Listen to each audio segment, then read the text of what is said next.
బూతులో నిన్నటి మొన్నటి జరిగినటువంటి చర్చలో నేను భాగస్వామ్యం కాలేదు.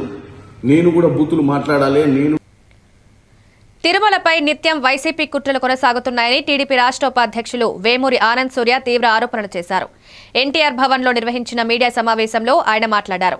వైసీపీ పాలనలో తిరుమల పవిత్రతకు భంగం కలిగే చర్యలు జరిగాయని, అప్పట్లో జరిగిన అక్రమాలపై ఇప్పుడు నిజాలు బయటకొస్తున్నాయన్నారు. ప్రస్తుతం కూటమి ప్రభుత్వం టీటీడీ వ్యవస్థను సమగ్రంగా ప్రక్షాళన చేస్తోందని తెలిపారు. తిరుమల తిరుపతి దేవస్థానాలు పరిపాలనలో పారదర్శకత తీసుకొచ్చామని, భక్తుల విశ్వాసాలను కాపాడమే లక్ష్యంగా చర్యలు కొనసాగుతున్నాయని చెప్పారు.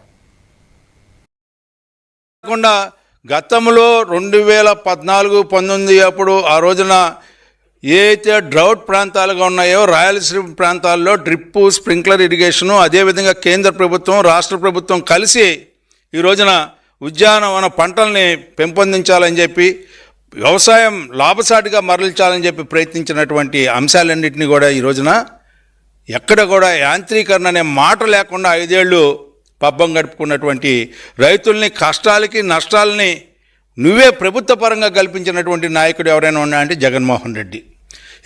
నీ యొక్క పాలనలో ఎవరికి న్యాయం జరిగింది అనేది చెప్పలేనటువంటి పరిస్థితుల్లో నీ పాలన ఉంటే, ఈ రోజున మేము వచ్చిన దగ్గర నుంచి కూడా గ్రామీణ ప్రాంతంలో ఉన్న రైతాంగాన్ని కానీ, గ్రామీణ ప్రాంతంలో ఉన్న వెనకబడ్డ వర్గాలను కానీ, గ్రామీణ ప్రాంతంలో ఉన్న దళిత వర్గాలను కానీ ఈ రోజున అన్ని రకాలుగా కూడా ఏ కార్యక్రమాలు, అనేక రకాలైన కార్యక్రమాలని అనేక రూపాల్లో వారి దగ్గరికి తీసుకువెళ్ళి ఈ రోజున సామాజికంగా, ఆర్థికంగా, రాజకీయంగా ఈ రోజున ముందుకు తీసుకెళ్ళటానికి మరొక్కసారి పూజ్య బాపూజీ కళ్ళగన్నటువంటి గ్రామ రాజ్యాలని, రామరాజ్యాలని ఏర్పరచడానికి ప్రయత్నిస్తున్నటువంటి పాలన ఈ